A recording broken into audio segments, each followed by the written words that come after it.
Hello, everyone. Welcome to our next virtual networking event at Empower Africa.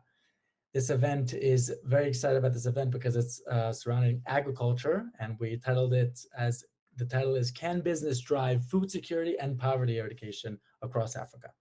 My name is Shai Bernstein. I'm head of business development at Empower Africa. And as you can see, this is a virtual networking event. Feel free to walk around, or you can double click on any open chair. Please be sure to turn on your camera and mic on the bottom of the screen. You'll see there's a toolbar there that has an icon of a camera and a mic, similar to Zoom or Teams and whatnot. So feel free to walk around and meet new people. Quickly, the agenda.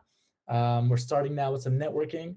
And at 5:30 CAT, we're going to start with the presentation. We're going to have one presentation by Shanni Srivastava, Region Head of East Africa, Middle East, and IOI at UPL, and Danielle Abraham, who is Executive Director of Volcani International Partnerships. Two tremendous speakers who have tremendous experience in the agriculture world, both from a R&D perspective, private sector perspective, government perspective. It's going to be fantastic. After that, we're going to have a quick Q&A session and then more networking. One more thing I'll also add is that, first, you'll hear, of course, from these speakers. I'm really excited. Both of these speakers come with tremendous experience, both personally, but also of their organizations, a lot of history revolving agriculture. There's a private sector aspect. There is a government angle and many experience, a lot of R&D and Volcani situation, a lot of great things. So I can't wait for those presentations. For those of you who are joining us for the first time, Empower Africa is a business community with a mission to drive investment, trade, and job creation in Africa. We believe in trade over aid, and that business is the best way to create sustainable and scalable solutions. And we believe in bringing good people together. So it's the power of synergy. That's where the magic happens. We want to create connections, optimize communication, and maximize on the collaboration. The business community brings together SMEs and startups, investors, banks, PEs, VCs, government, multinational enterprises, and so on to one place. All right. So I want to share with you real quick a 1-minute video here on Empower Africa. Shanni, can I just ask you to please close your mic and camera for a sec? Thanks. And I will share here the video. Here you go. There is so much potential for a business to succeed in Africa. When looking to grow or enter into a new market, it's always more successful when you have the right partners and a supportive community. Empower Africa is a business community for qualified investors, businesses, governments, institutions, and nonprofits from around the world seeking to drive sustainable economic development in Africa. Those who become members of Empower Africa get access to our digital business platform, have opportunities to engage Empower Africa's members and partner organizations, and can attend exciting networking events. Meet with and learn from renowned speakers at one of our virtual networking events, where you can build business relationships with experts in your field and find new partners to offer your services to. Member companies can also have a booth on the conference floor and engage a vetted and quality community that would be interested in their products and services. For investors who are looking for deals or entrepreneurs who have exciting projects, becoming a member means you get deal flow or raise capital on the Empower Africa Business Network. This platform is a private business network with dedicated marketplaces and focused sector and country chat rooms to do business and stay connected from anywhere in the world.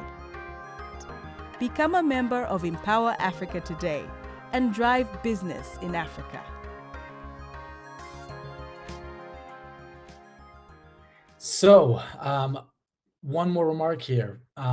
Anybody who hasn't joined yet to be a member of Empower Africa, I've put in the general chat a link that anybody who hasn't yet joined can click and join for free. The second thing, Shanni is now going to get the stage and started his presentation. If you look on the right side of the screen, you'll see the chat and Q&A. If you have any questions for Shanni, please feel free to write the questions over there, and then we'll pick them up once he's done. Shanni, please, the stage is yours. Thank you for joining us. Thank you, Shai. Let me share my slide deck. Okay. The topic today is something I believe that's one of the very critical topic we are talking about, that how business can really work together to address the issue of food security and poverty education. When I'm speaking now, still we have 256 million people who goes hungry in Africa every day. But before I go and talk about the about the topic today, let me take you to Tanzania. Today I was in Arusha, and you can see this vast land, which is in Arusha, and it is one of the major farming center in Tanzania. And farmers grows maize, wheat, oat, barley. I think it's one of the major important center. Then I flew to Zanzibar. I had a flight via Zanzibar, and you can see this beautiful island out there. And then finally landing to Dar es Salaam. And I think every time the continent amazes me. It's an amazing continent, and a huge potentials around. And I think it needs the power of collaboration. It needs all the world to work for Africa. So that's about Africa. I think I'll talk to you about a bit of a UPL. And I think I'll start with our purpose. I think that's a purpose which we say that Open Ag, and we say that an agriculture network that feeds sustainable growth for all, no limits, no borders. And we strongly believe in the power of collaborations when we have to address the issues of food security and poverty in Africa. Because only by the power of collaborations you can create a huge value proposition for the farmer. So I will be talking more about that, how exactly UPL is using the purpose to address some of the issues around the continent. With Open Ag, we also have our own Open Ag Center, and this is based out of USA. And what exactly we do that we try to partner with the startup, with the new technology partner, and bring the visibility and the responsiveness to bring the product, bring the technology quicker to the market. Let's bit of about our organization. We are the number 1 number 5 crop protections company in the world. We had been rated as a number 1 agrochemical industry in our sector, in our crop solutions company. In sustainability, we are the number 1 biosolutions company. Recently, we had been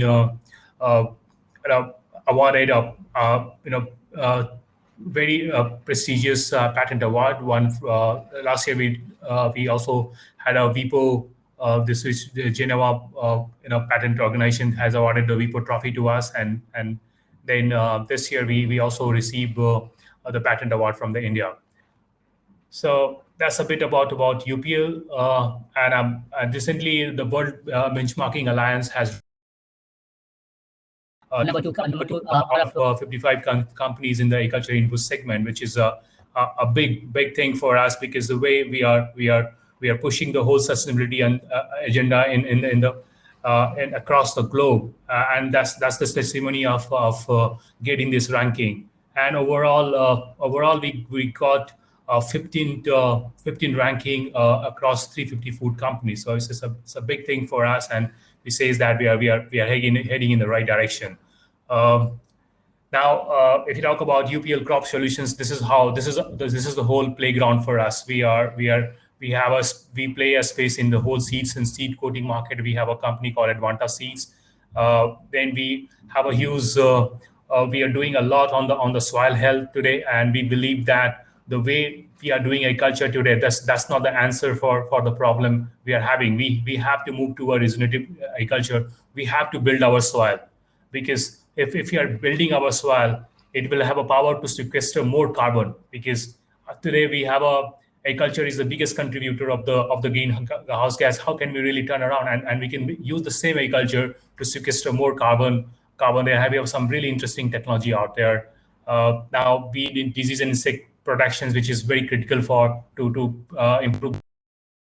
Resistance management is also very critical part of our strategy, where we know that the disease-based weeds evolve over a period of time, and it brings the whole unsustainability issue.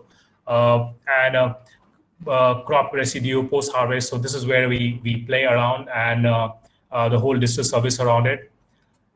Coming to today's topic, and I think Africa food security. I would like to bring out some points why agriculture is key to Africa's future. And if you see that sectors kind of employ 61% of the whole population is employed in agriculture, which is more than half, 25% of GDP, 9.2% of total export, and 13.4% of total import. The continent has most of the world arable land. The tragedy is that we are still, by 2025, we project that the bill for Africa will be importing $110 billion worth of import just in the food.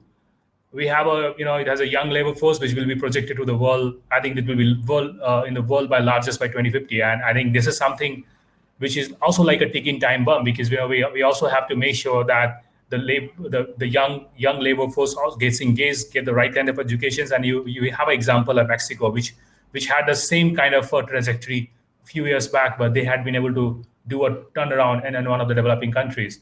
A rate of urbanization, growing middle class.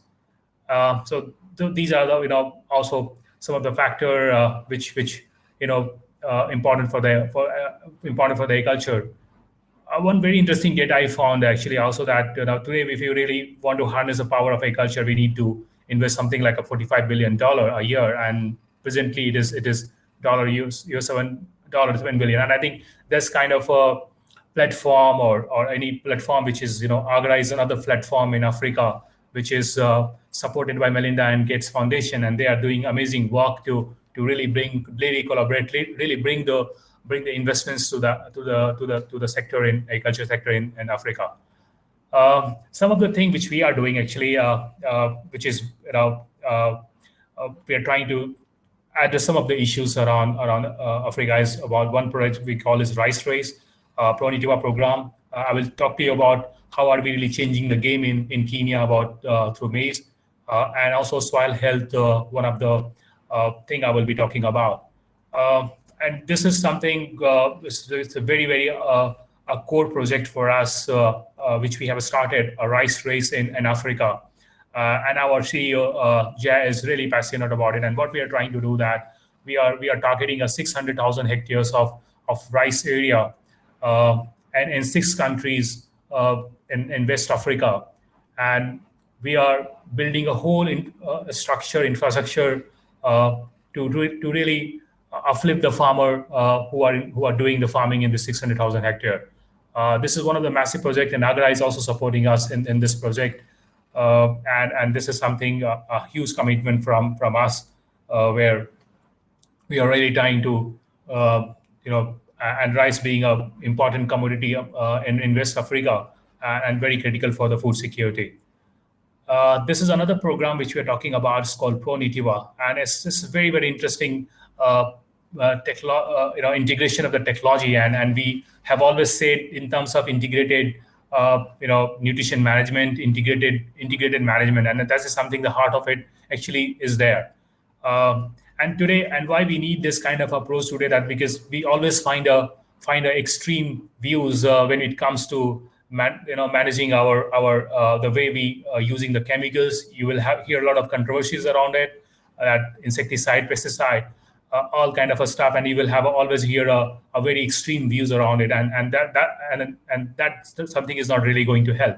And I think what UPL has been able to do, that we had been able to integrate these two technology very, very successfully, where we have our conventional crop protections and also biosolutions are really coming together, and when we have seen that it's creating a huge value proposition for the farmer. So what it means for African farmer is that a smallholder farmer, if he's facing certain level of risk, any risk can make him. The problem is that how the farmers are resilient. Are the African farmers resilient enough? And answer comes to that. That if you face certain risk, they can't really have a right kind of production. The crop can fail. And the whole Pro Nitiva approach is basically to make farmer resilient, to make him more successful. And reducing their risk. This is some of the example of Pro Nitiva program. Basically, it's which we have done in Europe, Poland, and you will see that we were able to, by adopting this program, we were able to increase yield by 15%. We were able to reduce the residue by 25%, and with improvement in the quality and the fruit. This is another program we are running in Brazil, where again improving 20% profitability and 13% of the yield. And in Kenya now we have started the program. I don't have a very conclusive data right now, which I could not share, I could not share with you, but we have started the program in tomato and also in potato, and we are seeing a amazing value proposition for the grower. Now, I think after talking to some program, I would like to also take you through maize. I think maize is one of the important crop in Africa, and that would be the very good example to really understand the challenges the country is facing, and how can a private company, how businesses can really help to help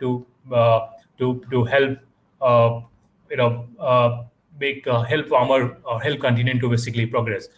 Now, if you see that 51 countries produce 79 million tons of maize in 37 million hectares of area, which is like 6.9% of total world productions and 20% of the total planted area worldwide. This is staggering, because this is one of the very basic food. It means that if something happen, if fall army, we have a fall army problem. We have the drought. We have the climate stuff. The poor, the smallholder farmers are going to get really impacted. It occupies 25% farmland in Africa as food crop. It actually comprises of 23 to 64% of demand in Eastern and Southern Africa. More than 300 billion people depend on maize as a main fruit crop, and it's also as a feed for the farm animals. And this is something very really amazing, that if you see that from 1965 to 2018, the maize productivity has evolved only by 13%, means that we have just improved by 13% in so many years, so many decades, whereas other developing countries has evolved by 65%.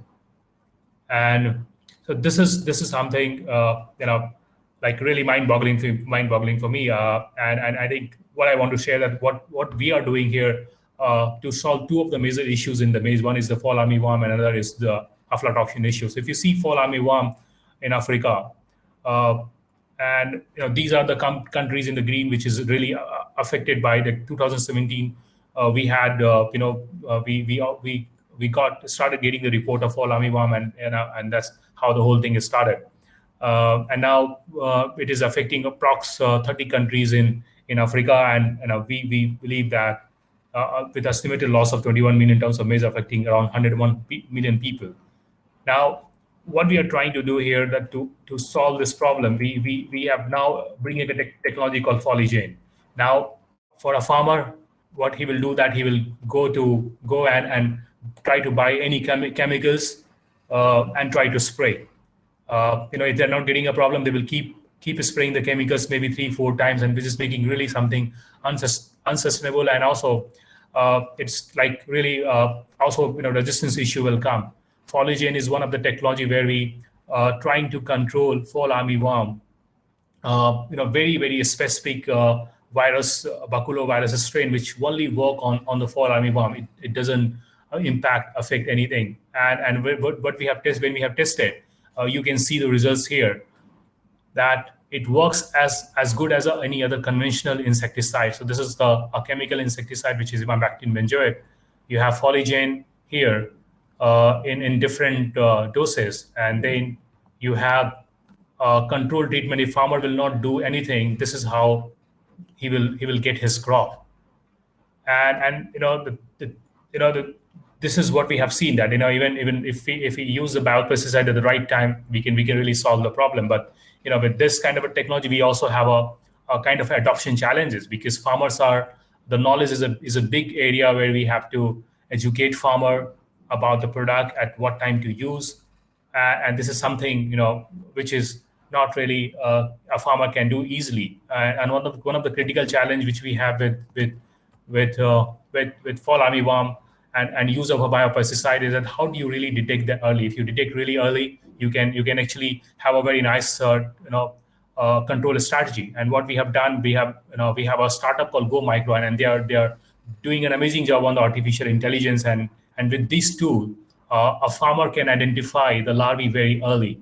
And it's a kind of an on-demand agronomy for us, because a farmer, we don't, because of the very low knowledge barrier, farmer actually goes to a retailer or anybody, and they don't have a way forward at how do we really go about. Now we are giving a tool in their hand so that they're able to detect the early larvae early, and able to put a right kind of a control strategy. Another big challenge which is there, with the maize and the groundnut, some of these crops is aflatoxin. And basically aflatoxin is something which is a bad fungi, Aspergillus flavus, which actually when it take over the plant, it actually, the foods have this Aspergillus flavus colonize over the plant, and then it release a toxic chemical called aflatoxin.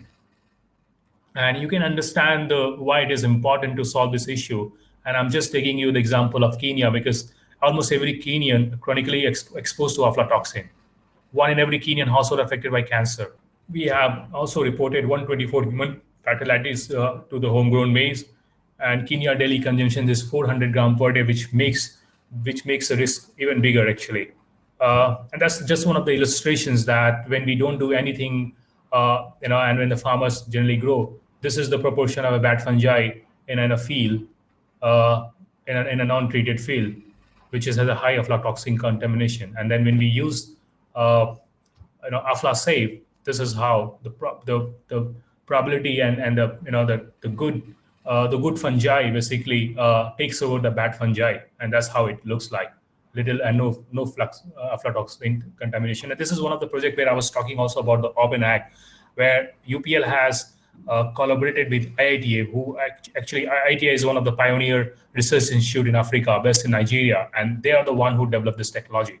Now with this whole Open Act, we are actually taking this whole technology to the farmer, and we have running this project in Kenya and Ivory Coast right now.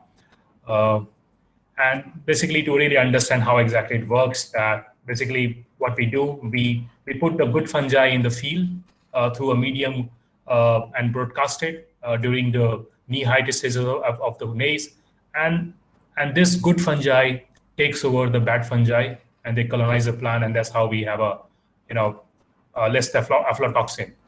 Now, this is one of the testimony that how you can understand the impact of it, that one of our agronomists who works in the field, he says that, out of, this sorghum farm where it was, the harvesting was going on, 316 ton of 10 ton of sorghum or more are the rejected, or more, and the rejected one is around 18 trucks. So out of 316 truck, only the 18 truck was rejected. Translated about 90% safe produce. Last season, about after this ratio was 20%, so it means that 20 to 30% the produce was only under the acceptable limit, which is less than 5 ppb, which is like Miller generally receive to further process further. And this is a huge impact where we are trying to solve a fall armyworm problem, which can have a huge impact on the food security, and also making the food safer by bringing a technology like AflaSafe, so that people, when they consume, they have a safer food. Talking about soil health, this is another very interesting technology which we are working right now. There is no way when we actually put the water is basically integral, but there is no other way to improve the water use efficiency in the plant. We have a drip irrigation to do that, but there is no way that how, depending on the soil type, how do we make water live longer in the soil? And Jiva is answer for that. And this technology, why this technology is interesting, because it's a completely bio-based technology. And this technology, the water absorbent technology had been around for many decades, but that is basically a chemical, which is polyacrylamide, which goes into a baby diaper. And that cannot be used into agriculture. And people try to use it, but it has we don't know what kind of a residue and will be there. And that's how the Jiva is a very interesting technology, because it makes the water live longer in the soil, and at the same time, it actually improves the nitrogen use efficiency, nutrition use efficiency. This is one of the we call it when we launch, we call it as a drought mitigation technology, but in Kenya it is known as. And this is the and we have seen a huge impact because potato is one of the major crop in Kenya, and then we have seen a huge impact of Jiba, where farmers were able to conserve more water, they were able to enhance their nutrient use efficiency, and that has translated into 18 to 20% of the simple yield actually. And that's something very, very interesting when we are talking about climate smart technology, climate change. This becomes really a good tool for the African farmers. Now, this is some of the data where we, it's a huge amount of data which says that Jiba on an average, and this is one of the India example, that we had been able to increase from the 10 to 20% with 10 to 15% or less water actually. In summary, I think I'm not sure, Shai, how much time I'm taking, but this is where I'll finish. But I think three things I would like to talk about, in summary. And I don't get tired to say that. And I think somewhere I overcomplicate that. I think leadership is important everywhere, but it is more important in Africa. Because one good leader can really make or break things. And we have so many examples in this continent that how a good leadership can transform the country. And we have so many examples of it. And I think it's also not comes down to the political ego. It comes down to every one of us. I moved to Africa 5 years, and I believe that why I get excited every day because our work has a meaning. We see that we are creating a huge impact. So one person can create a good, amazing impact, but we also don't want a lot of bad person, because the impact of, that also will be high. But we really need a good leaders, to grow the leaders within Africa, bring the good leaders who do good for Africa. Another thing which really excites me was the knowledge, because if I talk about my sector, agriculture, I think if I have to become a doctor, I have to spend 7 years in education. Despite we spend 6 years of education it doesn't exist in Africa very much. And that's where the whole problem starts. We had a COVID, and we work everything around, and 2 years we are getting there to solve the biggest problem which we had. But how do we really unlock the power of the knowledge? I think technology innovation is also going to be going to play a very important role. And as a company, we want to change the game, and I think and make every single food product more sustainable. So yeah, that's from my side, Shai, and I think we are. Thank you, Shanni. Fantastic, Shanni. Thank you so much. Because we're running a little bit out of time, we're gonna go directly into Danielle's presentation, and then we'll take Q&A from both. Okay, so we'll take relevant questions as the last. Hi, Danielle. Hi, Shanni. No.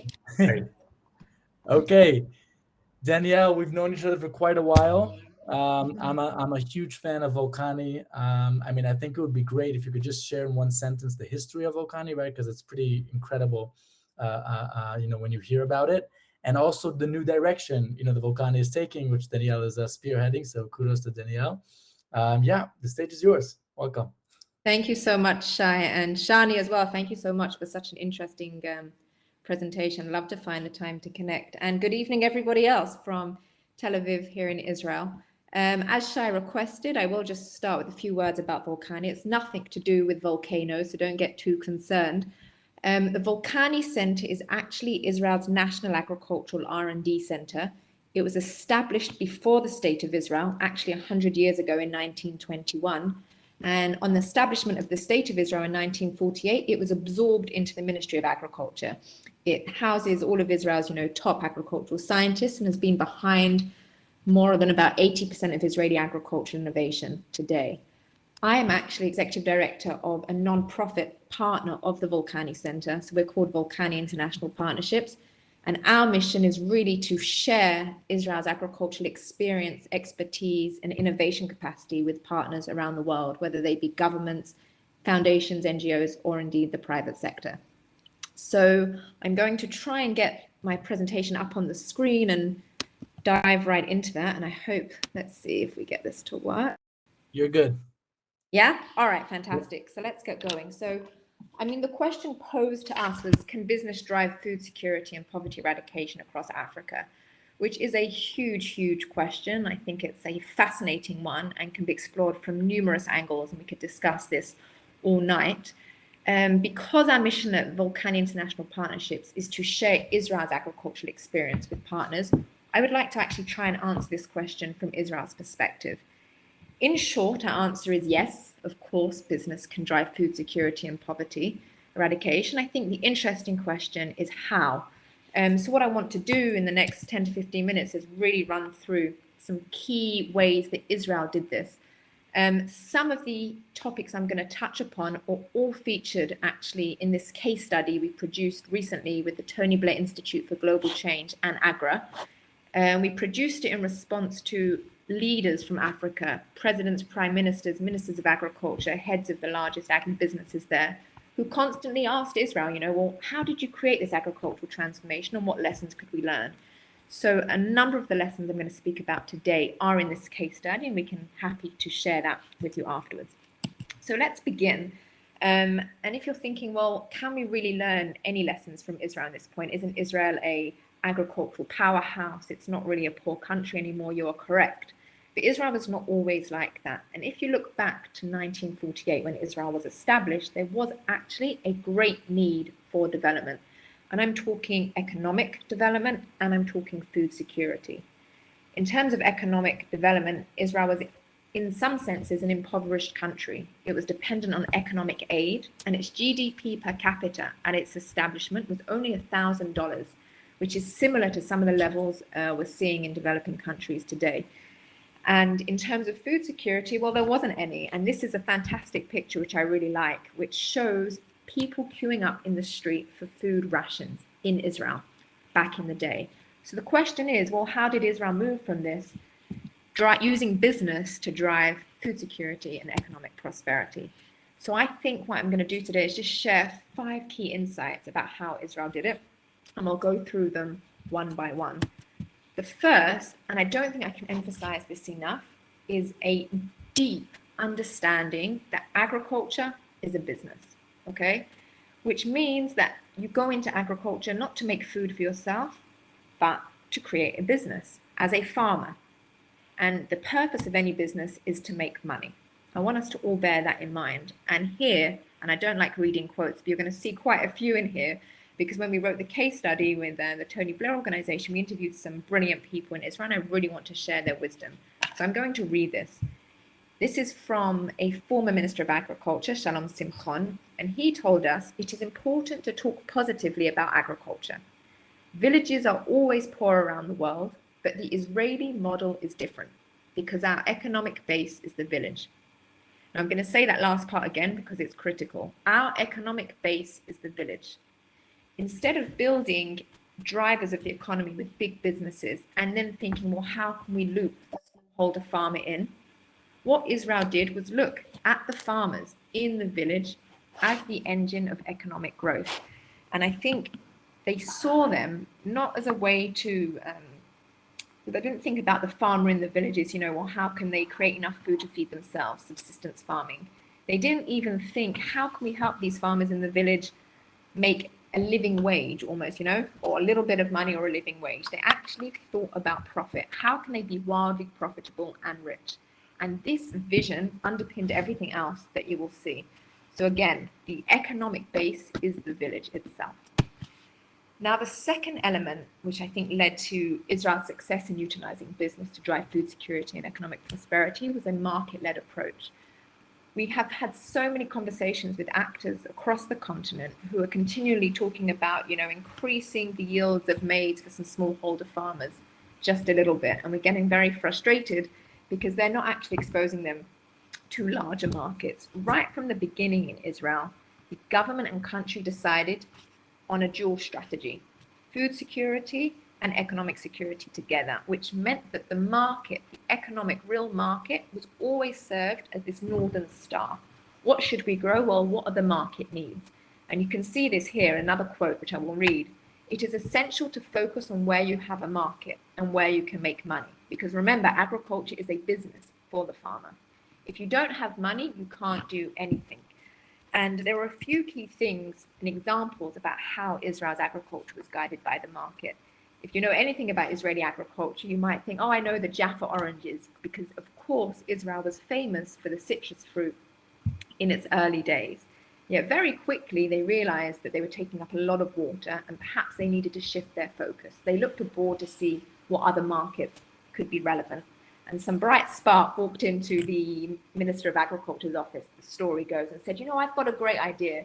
You guys should be growing cotton. So they thought, all right, there's a great market for cotton, we'll start to grow cotton. Unfortunately, that didn't work out so well eventually, and they moved into flowers.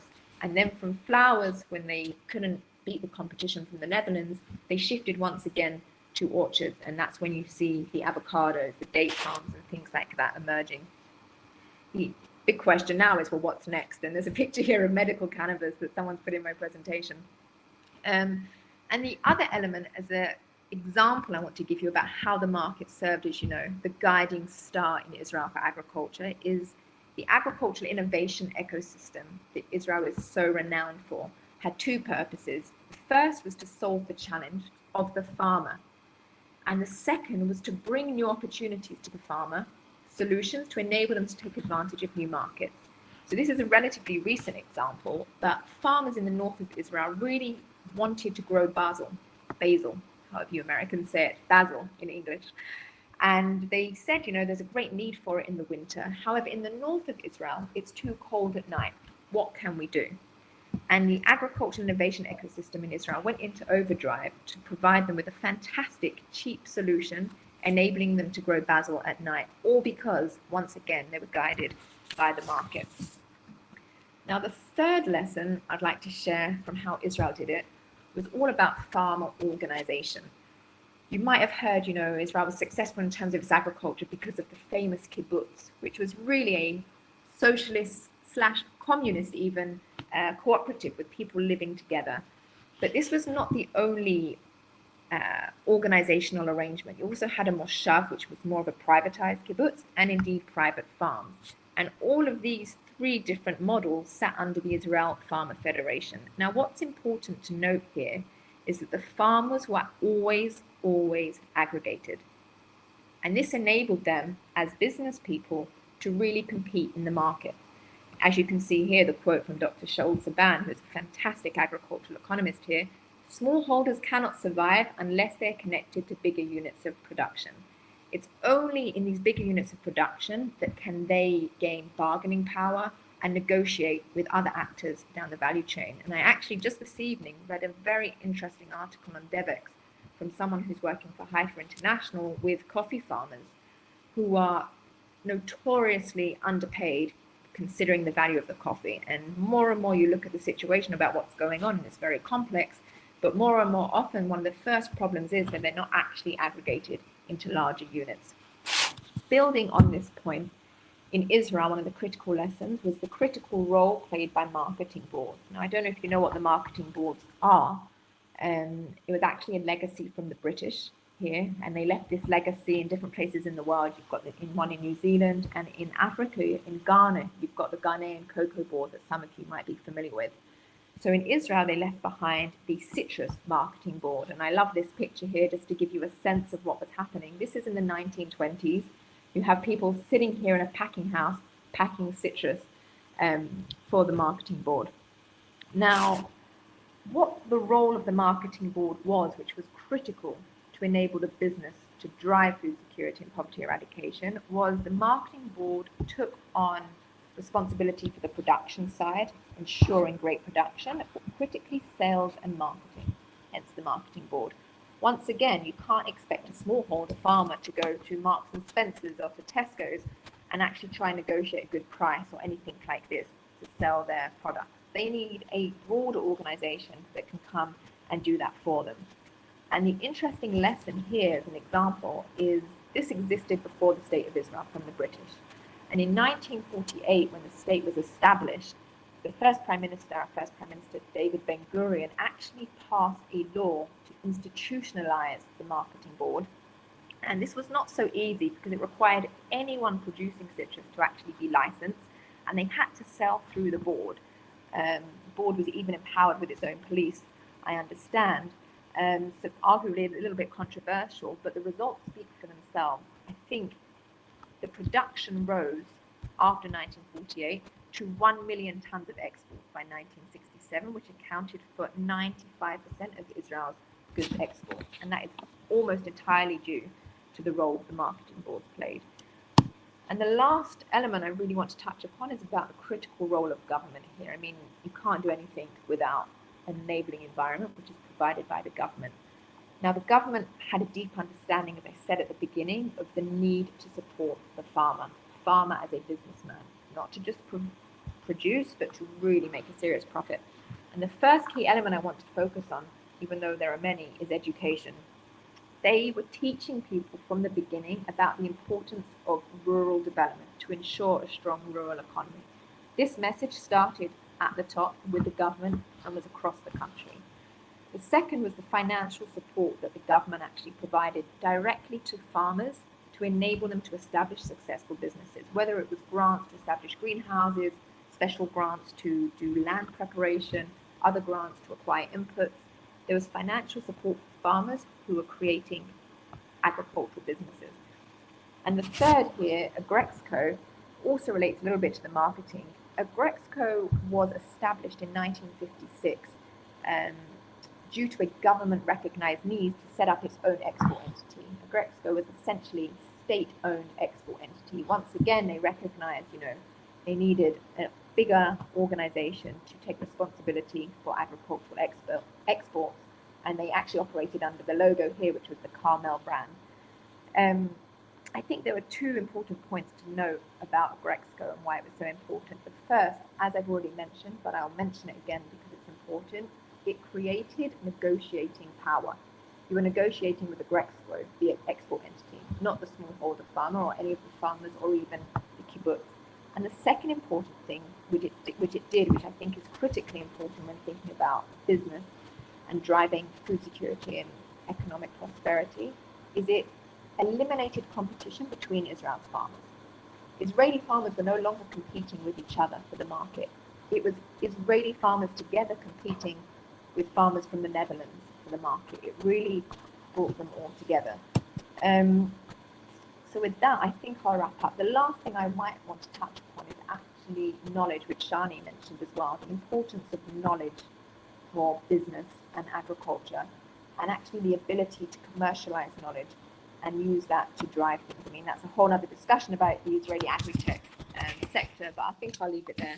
So thank you very much. And now I need to work out how to get back to you guys.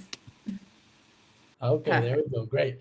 Shanni, if you could just join us here for a second, see if we have a few quick Q&A, and then we'll move on to some more networking. So this question is specifically for Shanni.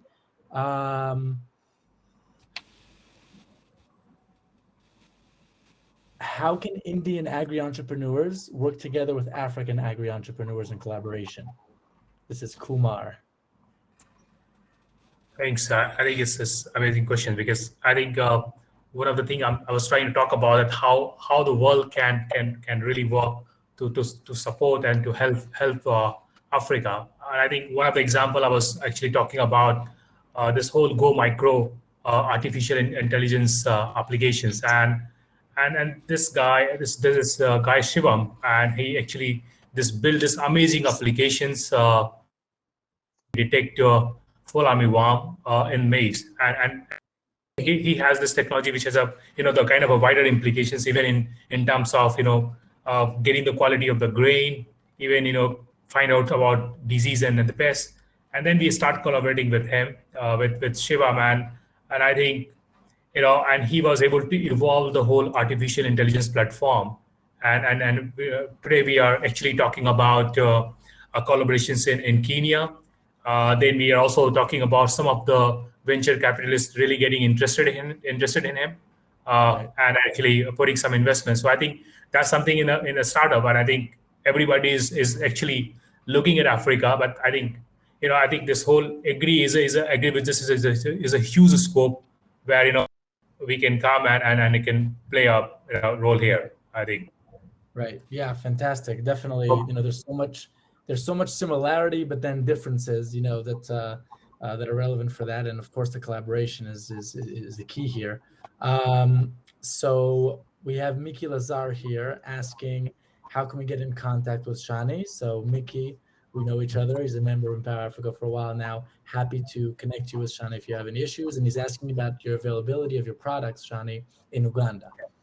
Yeah, sure. I think Mickey, I think we can get in touch. I'm not sure if you want. I can just drop my email ID in the box in the chat box, and we get connected. Wonderful, wonderful. Okay, great. So to sum things up, first of all, I want to thank both of our speakers, Shanni and Danielle. Thank you for that wonderful presentation. Again, each one from a different perspective, and I'm a real believer in that collaboration, right? And it's about creating those connections and collaboration, because as we know, specifically in Africa and throughout the continent, so much of it is a fragmented market. And it's true about any place in the world, right? But when you have 54 countries and each one is in a completely different, stage, and especially when so much of the world still views Africa as a country and not 54 countries, right? We all know the huge potential that exists in Africa. And I'm a huge fan of agriculture because at the end of the day, it's really the fundamentals of life. And the concept of food security, which is so important to all of us, and we all wish that we can do more for food security in general, right, throughout the world. I really think that there's so much potential here of that, collaboration between the problems and challenges of food security that we have in different countries, and then how do we implement the know-how and make a difference there through business, right? We're talking about utilizing business as the way to do it here. Thanks for joining us. And before we go back to the networking and wrap it up, I want to say two things. One is driving business in Botswana. We're going to have senior leadership of ANB, which is the angel investors in Botswana. So angel investors looking for projects and companies to invest in. Agriculture is one of their main interests, so I'm sure a lot of people here should definitely come and check it out. And also on October 20th, we have our monthly event on Africa's emerging tech ecosystem. I'm sure you guys are hearing the news, and almost every other week or so, there's another African unicorn at this moment, right, in terms of the rate that we're going to in the past few months. So it's super interesting and a lot going on with innovation and technology. And of course, many of them are also linked to ag, and we want to drive more innovation in agriculture, of course. Danielle, thank you for your wonderful presentation. Even though I grew up in Israel, I learned so much about it, and so it was fantastic. Thank you so much. I'm putting here again in the chat the link to join the Africa Business Community if you haven't yet. Thank you for joining us, everyone. Stay safe and healthy, and enjoy your evening. Thanks, Daniel. Bye. Bye. Bye.